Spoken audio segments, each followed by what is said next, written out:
Welcome to sauce TV. నేను మీ అభిదర్శన్. మనం AC Subbareddy స్టేడియంలో ఉన్నాం. ఎందుకున్నామో చూపిస్తాను.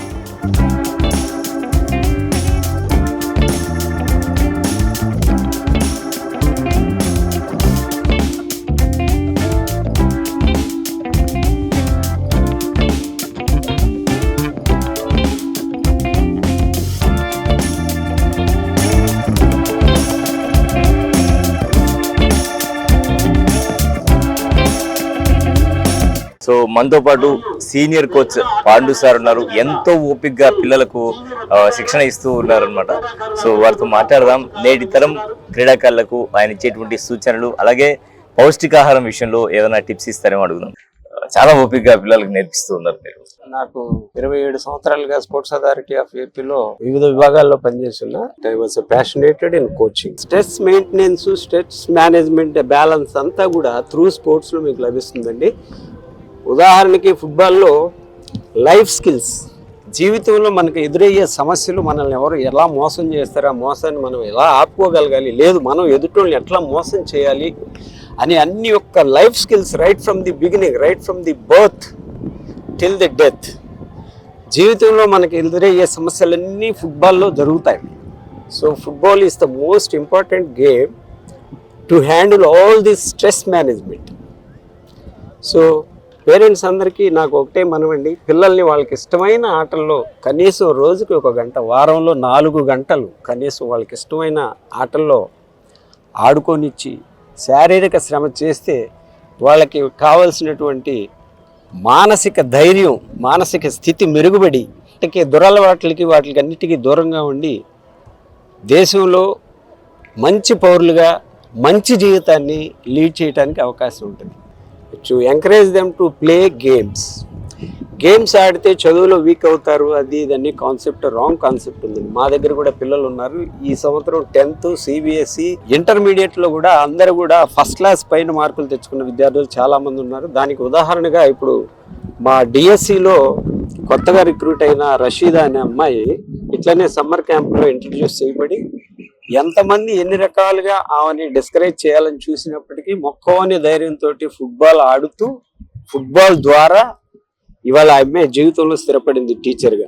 న్యూట్రిషియస్ ఫుడ్ ఇంట్లో ఏదైతే దొరుకుతుంది, శనగలు, శనగపప్పు, బెల్లం, ఎండి కొబ్బరి, జీడిపప్పు, ఇట్లాంటి నట్స్, ఇటువంటి వాటికి వాళ్ళని అడిక్ట్ చేయాలి. అంతేగాని పిజ్జా, బర్గర్లు, కూల్ డ్రింక్స్ ఇట్లాంటి వాటికి దూరంగా ఉంచితే మీ పిల్లలు ఒబేస్ నుంచి చాలా దూరంగా ఉంటారు. సార్ ఇంకొక చిన్న విషయం సార్, మా ఊడిని ఫుట్బాల్లో జాయిన్ అవరా అంటే దెబ్బలు తగులుతాయేమో డాడీ, భయపడతామేమో అన్నారు.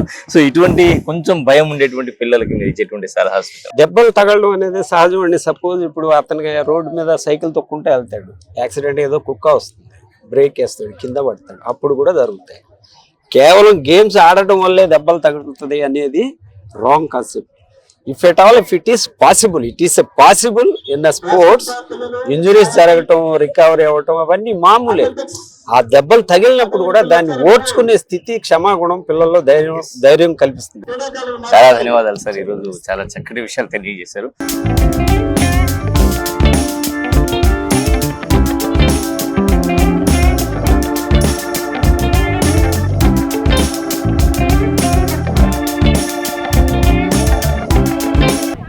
సో రషీదా గారు మనతో ఉన్నారు, వారితో మాట్లాడదాం.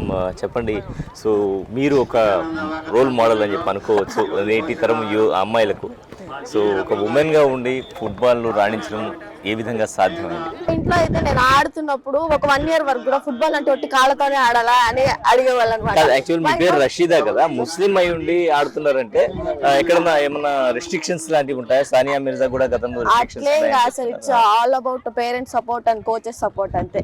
నేను ఒక స్టేజ్ లో మానేసినప్పుడు పాండు సార్ మా ఇంటికి వచ్చి మా ఇంట్లో వాళ్ళని ఒప్పించి తీసుకెళ్లిన పరిస్థితి కూడా ఉంది. లేడీస్ ఈ గేమ్ లో రాణించడం అనేది సాధ్యమా? ఎక్కడైనా మిమ్మల్ని లేడీ కదా అని కానీ, మహిళ కదా అని కానీ, లేదంటే హెరాస్మెంట్స్ ఉంటాయి అని అంటుంటారు కొన్ని చోట్ల క్రీడల్లో. అటువంటి ఏమన్నా కోచ్ల ద్వారా హెరాస్మెంట్స్ కానీ ఇటువంటి ఏమన్నా ఉంటాయా? అలాగే బాలికలకు ఈ గేమ్ ఎంతవరకు సేఫ్ అంటారు? డిస్కరేజ్మెంట్ ఉన్నది కానీ సార్ హెరాస్మెంట్స్ ఏవి నేనైతే ఇప్పటి వరకు నేను ఎదుర్కోలేదు. నా లైఫ్ లో నేను బాగానే వచ్చాను, మా కోచెస్ హెల్ప్ చేశారు. నా రిక్వెస్ట్ ఏంటంటే పేరెంట్స్ కి ఇప్పుడు ఏదో సమ్మర్ క్యాంప్ పిల్లలని ఎంగేజ్ చేయాలని చెప్పి తీసుకొచ్చి గ్రౌండ్ లో వదిలేశారని కాకుండా స్టడీస్ కి స్పోర్ట్స్ అనేది వాళ్ళు ఆల్టర్నేట్ అనుకుంటారు. అలా కాదు, స్టడీస్ స్పోర్ట్స్ రెండు ప్యారలల్ థింగ్స్. ఇది ఎంత బాగుంటే అది అంత బాగుంటుంది. లైఫ్ లో స్పోర్ట్స్ ఎంత ఇంపార్టెంట్, స్టడీస్ ఎంత ఇంపార్టెంట్, స్పోర్ట్స్ కూడా అంతే ఇంపార్టెంట్. సో నేటి తరం బాలికలకు మీరు ఇచ్చేటువంటి సూచన, ఒక టీచర్ గా కావచ్చు, ఒక ఫుట్బాల్ కోచ్ గా కావచ్చు, ఇచ్చేటువంటి సలహాలు సూచనలు ఏమైనా ఉన్నాయా? ఇలాగా చిన్నప్పటి నుంచి నేను ఇలాగే గ్రౌండ్ ఇక్కడ ఈ స్టేజ్ లోంచి నేను స్టార్ట్ చేశాను కాబట్టి నాకు ఈ రోజు ఒక టీచర్ గా నేను ఎదిగాను అంటే నా కోచెస్ కృషి, నా హార్డ్ వర్క్ రెండు కలిపి రోజు నేను ఈ స్టేజ్ లో ఆడున్నారా మీరు? సార్ నేషనల్స్ 2-3 టైమ్స్ ఆడున్నాను సార్. అసలు నెల్లూరు డిస్ట్రిక్ట్ అసోసియేషన్ చాలా సపోర్ట్ చేసింది. కొన్నిసార్లు నేను ప్రాక్టీస్ కి రాలేకపోయినా కూడా ఎప్పుడు నన్ను వెన్నంటే పెట్టుకుని నన్ను ఒక గంట కనిపెట్టుకునే వచ్చేవాళ్ళు. ఎప్పుడైనా నెల్లూరులో స్పోర్ట్స్ అంటే నాకు ఒక పేరు రషీదా అని పిలిచేవాళ్ళు. అదే నన్ను కొంచెం బూస్టప్ చేసేది ప్రతిసారి. సో రషీదా గారు అందరికీ కూడా ఆదర్శం అండి. ఒక మహిళగా కావచ్చు, లేదంటే ఒక బాలికగా తన కెరీర్ని ప్రారంభించి, అంటే ఫుట్బాల్లో అంటే ఇది చాలా ఫిట్నెస్ ఉండాల్సినటువంటి క్రీడ. ఆ ఫిట్నెస్ని మెయింటైన్ చేస్తూ ఈరోజు ఈ స్థాయికి వచ్చి డిఎస్సిలో ఉద్యోగం సంపాదించి అలాగే నేషనల్స్ ఆడుతూ ముందుకు సాగుతున్నారంటే అందరికీ ఆదర్శం. సో ఆడపిల్లలు అని, బాలికలు అని ఎవరైతే మనకు చెప్తూ ఉంటారో, సో ఆడపిల్లలు అనేటువంటి ఆ మాటను తీసేసేయండి, ఆడపురులు ఈరోజు ఉన్నారు.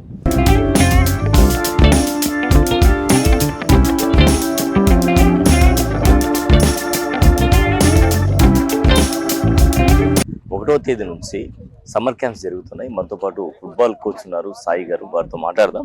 అసలు ఈ సమ్మర్ క్యాంప్స్కి రావాలంటే ఎలాంటి అర్హతలు ఉండాలి విద్యార్థులకు, ఏ ఏజ్ నుంచి శిక్షణ ఇస్తారు, అలాగే శిక్షణలో ఫిట్నెస్ విషయంలో ఎలాంటి జాగ్రత్తలు తీసుకుంటున్నారు, ఏ విధంగా ఎక్సర్సైజ్ చేయడం వల్ల ఫిట్నెస్ వస్తుంది, ఈ వివరాలు తెలుసుకుందాం. సార్ నమస్తే. ఫుట్బాల్ అంటే అందరికి కూడా తెలుసు, ఇంటర్నేషనల్ గేమ్. సో ఈ ఇంటర్నేషనల్ గేమ్లో ఫిట్నెస్ అనేది కీలక పాత్ర పోషిస్తుంది. ఫిట్నెస్ విషయంలో ఎలాంటి జాగ్రత్తలు తీసుకుంటున్నారు, అలాగే ఇక్కడ ఫుట్బాల్ నేర్చుకోవాలని కొత్తగా వచ్చేటువంటి పిల్లలకు ఏజ్ లిమిట్ కానీ అటువంటి ఏమైనా ఉన్నాయా, అర్హతలు ఏంటి?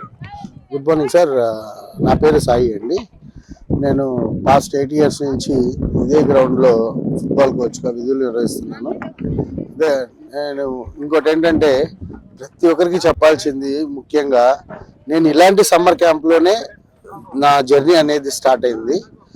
ఇలాంటి సమ్మర్ క్యాంప్లో మాకు కూడా కోచ్ పాండురంగారావు సరే, నేను చైల్డ్ ఏజ్ నుంచి సార్ దగ్గరే ట్రైన్ అవుతున్నాను. అలాగే నేను ఎన్ఐఎస్కి వెళ్ళడము అయిపోయిన తర్వాత నాకు బై గాడ్స్ గ్రేస్ ఏంటంటే పోస్టింగ్ కూడా ఇక్కడే వచ్చింది. ఫ్రమ్ లాస్ట్ 8 years నేను ఇక్కడే చేస్తున్నాను పోస్టింగ్ కూడా. అండ్ ఇప్పుడు మనకి ఏదైతే శాప్ నుంచి వచ్చే ఆదేశాలు ఏమంటే పిల్లలకి 8 నుంచి 16 years లోపు ముఖ్యంగా కాన్సన్ట్రేట్ చేయమని చెప్పారు. అంటే వాళ్ళది గ్రాస్ రూట్స్ లెవెల్ కాబట్టి 8 years నుంచి స్టార్ట్ అవుతుంది. అండ్ ముఖ్యంగా ఫుట్బాల్లో ఏంటంటే పిల్లలు ఖచ్చితంగా 8 years ఉండాలి. 8 years వరకు వాళ్ళకి బోన్ గ్రోత్ అనేది పర్మనెంట్గా ఫామ్ అవ్వదు. 8 years తర్వాత అయితే వాళ్ళకి బోన్ గ్రోత్ ఫామ్ అవుతుంది అనమాట. ఆ బోన్ గ్రోత్ ఫామ్ అయినప్పుడు ఏమవుతుందంటే మనకి ఇంజురీస్ అనేది తక్కువ అవుతాయి. ఇప్పుడు 8 years లోపల అనుకోండి వాళ్ళకి బోన్ గ్రోత్ అప్పుడప్పుడే వస్తుంటుంది. So it will become permanent injury. 8 years తర్వాత అనుకోండి వాళ్ళ బోన్స్ కొంచెం స్ట్రాంగ్ అవుతాయి, మజిల్ స్ట్రాంగ్ వస్తుంది. అప్పుడు వాళ్ళకి బాల్ గేమ్ అనుకోండి సార్, ముఖ్యంగా బాల్ గేమ్కి మనకు కావాల్సింది bone strength plus muscle strength రెండు కావాలి. ఆ రెండు అవసరం పడతాయి. 8 years తర్వాతే అవన్నీ మనకి స్ట్రాంగ్ అవుతాయి అన్నమాట. అందుకనే ముఖ్యంగా శాప్ వాళ్ళు కానీ ప్రతి ఒక్కరు స్పోర్ట్స్లోకి ఎంట్రీ ఏజ్ 8 years ఎందుకు పెట్టారంటే ముఖ్య కారణం ఇదేనండి. పిల్లలు 7 years 6 years ఆఫ్ ఏజ్లో ఇంజురీస్ అయితే వాళ్ళు పర్మనెంట్గా అది డిజేబుల్ లాగా ఉంటుందని చెప్పి 8 years తర్వాత ఆ ఏజ్ పెట్టారు. 8 years తర్వాత అనుకోండి వాళ్ళకి ఇంజురీస్ అయినా సరే ఫాస్ట్గా రికవరీ ఉంటుంది అనమాట. అంటే ఏదైనా బోన్ ఫ్రాక్చర్ అయినా మజిల్ క్రాంప్స్ అయినా ఏదైనా సరే చాలా ఫాస్ట్గా వాళ్ళకి హీలింగ్ అనేది ఉంటుంది. మళ్ళీ రికవరీ కూడా చాలా ఎమర్జెన్సీగా ఉంటుంది అనమాట. సో ఇప్పుడు శిక్షణ విషయం తీసుకుంటే ఏ టైంలో శిక్షణ జరుగుతుంది సార్? మేమైతే ఇక్కడ ఫుట్బాల్ మాత్రం మార్నింగ్ 6 నుంచి 8 వరకు జరుగుతుంది సార్. యాక్చువల్గా సమ్మర్ కాబట్టి చాలా ఈసారి హెవీగా ఎండలు ఉండడం వల్ల ఎర్లీగా క్లోజ్ చేస్తాం. ఎందుకంటే పిల్లల సేఫ్టీ అండ్ సెక్యూరిటీ మనకి ఇంపార్టెంట్ మెయిన్గా. దాన్ని దృష్టిలో పెట్టుకొని 6 నుంచి 8 వరకు మార్నింగ్, ఈవినింగ్ 5 to 7 ఉంటుంది సార్. అలాగే మనకి ఇలాంటి సమ్మర్ క్యాంప్స్ లో నుంచి వచ్చి ఆల్మోస్ట్ ప్రతి ఇయర్ స్కూల్ గేమ్స్ లో కానీ అసోసియేషన్స్ లో కానీ 18 to 25 మెంబర్స్ ఇదే గ్రౌండ్ లో ప్రాక్టీస్ చేస్తున్న పిల్లలు, సమ్మర్ క్యాంప్స్ లో నుంచి పైకి వచ్చిన పిల్లలు ఎవ్రీ ఇయర్ 25 మెంబర్స్ వరకు నేషనల్స్ పార్టిసిపేట్ చేస్తారు. అంటే ఏపీ టీమ్ ని రిప్రజెంట్ చేస్తారు నెల్లూరు నుంచి. So excellent. అది సుమారుగా 25 మంది పిల్లలు ఇక్కడ ఈ గ్రౌండ్ నుంచి వస్తున్నారు. ఖచ్చితంగా నెల్లూరు జిల్లాలో నుంచి స్కూల్ గేమ్స్ అండర్ 17 కానివ్వండి, అండర్ 14 కానివ్వండి, అండర్ 19 కానివ్వండి, గర్ల్స్ అండ్ బాయ్స్ లో associations, sub juniors, juniors, seniors, under 20 male and female దాంట్లో మీరు ఏ టీంలో అయినా తీసుకోండి, కంపల్సరీగా నెల్లూరు నుంచి 2 పిల్లలు పక్కాగా ఉంటారు. సార్ స్పోర్ట్స్ లో బాగా నేర్చుకుంటే రేపు ఉద్యోగాల్లో కూడా మంచి అంటే స్పోర్ట్స్ కోటా కింద సంపాదించేటువంటి అవకాశం ఉందంటారు. మన ఇక్కడ గ్రౌండ్ లో ఫుట్బాల్ ప్రాక్టీస్ చేసి ఖచ్చితంగా మీరు ఏదైతే చెప్పారో ఇట్లా ఓన్లీ గ్రౌండ్ కి వస్తే ఫ్యూచర్ లో వాళ్ళకి ఎలాంటి డెవలప్మెంట్స్ అయినా ఉన్నాయా వాళ్ళకి అనేది లైవ్ లోనే మీకు ఒక అమ్మాయిని చూపిస్తాను. మా గ్రౌండ్ లోనే ఉన్న ఒక అమ్మాయిని, రషీదా అమ్మాయి ఇంటర్ చదువుతున్నప్పుడు అండర్ 19 నెల్లూరు టీము విన్నర్స్ అండి. She is the one man army match లో. అండ్ ఈ మధ్య కాలంలో జరిగిన 2023లో సీనియర్ నేషనల్స్ రిప్రజెంట్ చేసి రీసెంట్ గా వదిలిన డిఎస్సి లో స్పోర్ట్స్ కోటాలో జాబ్ వచ్చింది ఈ అమ్మాయి. గ్రేట్.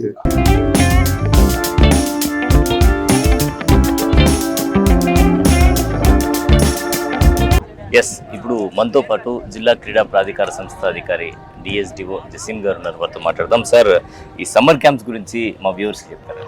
మాకు 31 సెంటర్స్ అలాట్ చేశారు. 31 సెంటర్స్లో 24 గేమ్లు మనం సమ్మర్ క్యాంప్కి అలాట్ చేసాం. దాంట్లో ఒట్టి నెల్లూరు స్టేడియంలోనే 16 డిసిప్లిన్స్ జరుగుతున్నాయి. అది కాకుండా 56 క్యాంపులు టోటల్గా నడుస్తున్నాయి. 56 క్యాంపుల్లో పీఈటీలు, కోచ్లు, సీనియర్ ప్లేయర్లు, రిటైర్డ్ డిఎస్డీలు అందరూ పార్టిసిపేట్ చేస్తున్నారు. అందరూ హెల్ప్ తీసుకుంటున్నాం. దాని వల్ల నేను పేరెంట్స్కి కోరుకునేది ఒకటే, ఈ సమ్మర్ క్యాంప్ని పిల్లల్ని పూర్తిగా వినియోగించుకోండి. సమ్మర్ గ్రౌండ్స్ని, ఫెసిలిటీస్ని, కోచెస్ని అందరినీ వాడుకోండి.